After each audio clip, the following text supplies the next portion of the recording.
year was 1963.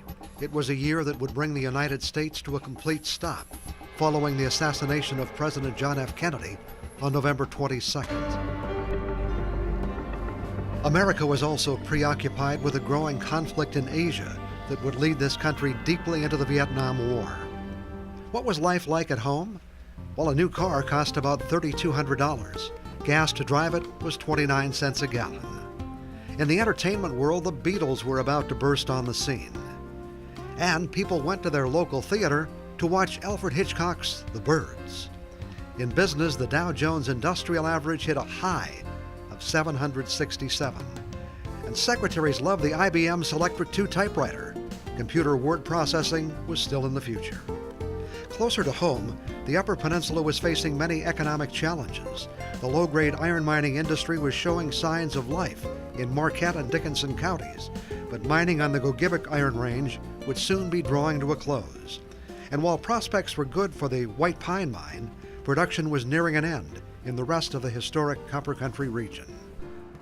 While some were describing the entire Upper Peninsula as a depressed area, others felt there were opportunities if some major challenges could be met. Back in 1963, the campus here at NMU looked very different than it does today. The buildings you see behind me weren't constructed yet. The building to my left, the Learning Resources Center, also wasn't here at that time.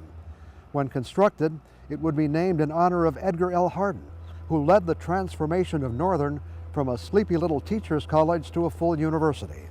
Under his leadership, the enrollment at NMU would grow from fewer than 1,000 in 1956 to over 7,000 students when he left in 1967. But in 1963, he was about to take on an additional challenge.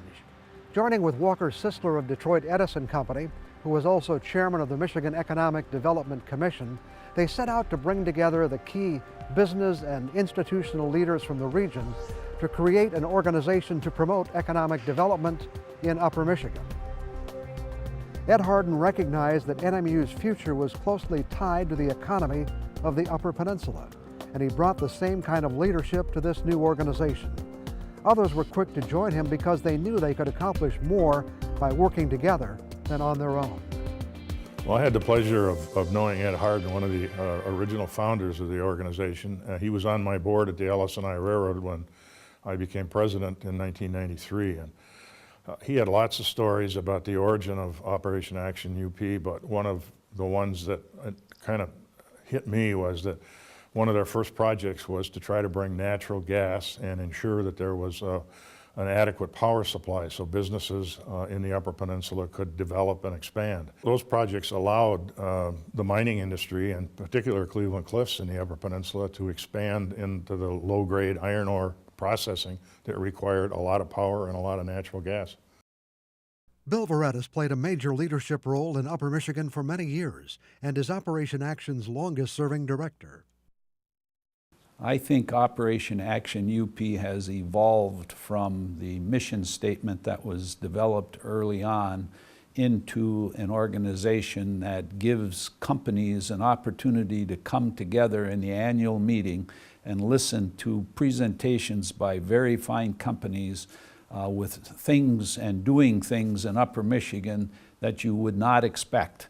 I think Operation Action U.P., because of the networking at the annual meeting, at directors' meetings, at other functions, provides an opportunity for people who live in a relatively large geographic area to get together, and without Operation Action U.P., this opportunity would probably not happen. Operation Action U.P. has a long history of being involved with economic development and working with various groups to promote the Upper Peninsula as a place to do business.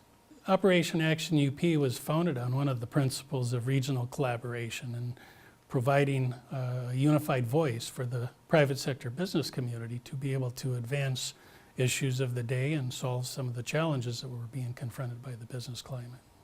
I think one of the strengths of Operation Action U.P. is simply the people at the table. When you are able to engage high-level CEOs in large major employers and institutions to really talk through what the major issues are impeding their growth and their success, That is what the economic developers and the legislators and those setting policy can really take and run with. Mike Prusi represented parts of the Upper Peninsula for 14 years, first as a state representative from the 109th District, and later as the state senator from the 38th District.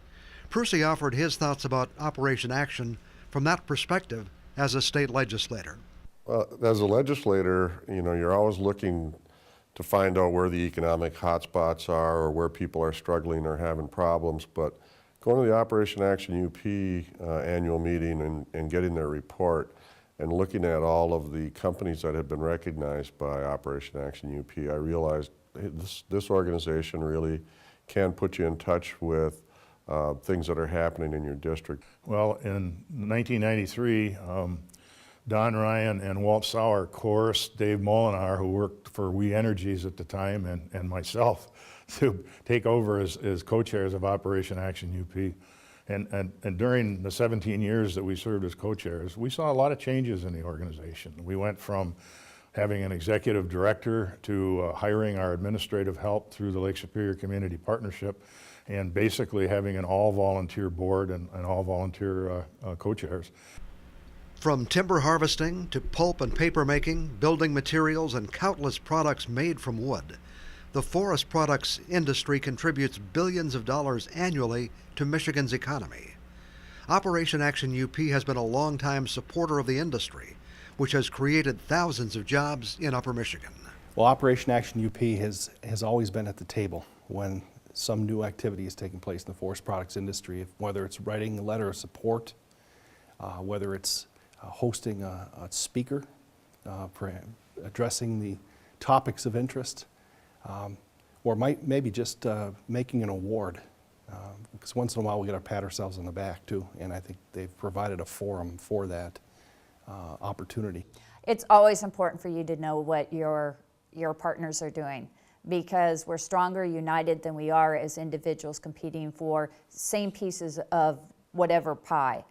And Operation Action UP is, even today, a place where people can go, they can rub shoulders, they know what each other is doing, so that when decisions need to be made in a unified sense or a collective sense, we can bring information quickly together and then convey as one voice what it is that our priorities are, what we perceive our challenges to be. We want to quickly list our assets and identify our strengths so that we can be partners in crime, so to speak, with other regions, with the state, with the U.S., and other global citizens. I look at Operation Action UP as a great way to bridge economic development, legislators, elected officials, and those that are really setting public policy in job creation and job investment. Having that private sector voice is critical in making these decisions. They're the ones actually taking action in the end. I would counsel them to continue what we're doing in the area of networking and continue to put on the very fine programs that we do at the annual meeting and be a platform for that kind of activities, and to foster and work with the economic development organizations in Upper Michigan so that there is, where possible, a common voice coming out of Upper Michigan. I think Operation Action UP really gives us that regional flavor that we're after. We're a long ways away from Lansing and some of our more urban areas, and to have a voice to be able to communicate back to our elected officials and our regulators what's happening in our industry or in our region has been an important opportunity that Operation Action UP has provided. I think Operation Action UP is essential for Upper Peninsula economic development. We have a great history of supporting firms and businesses that locate to the Upper Peninsula. Any organization that wants to stay around for 50 years and go 50 years more has to change. It has to evolve.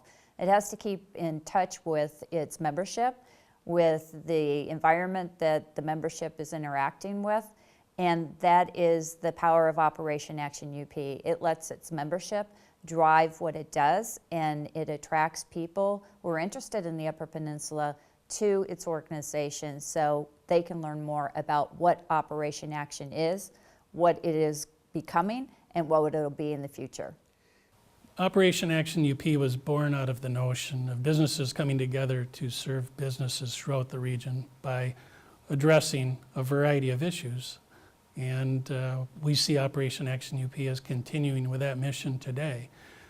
Many things have changed over the course of our 50 years, but one thing continues to be constant, and that is that the business community as a whole here in the UP needs to continue to work together collaboratively to support everything that we are trying to accomplish in the region. I think Operation Action UP is a valuable organization to keep those connections going between the business community, the legislators, the government, local government, spread the message and keep everybody tuned in.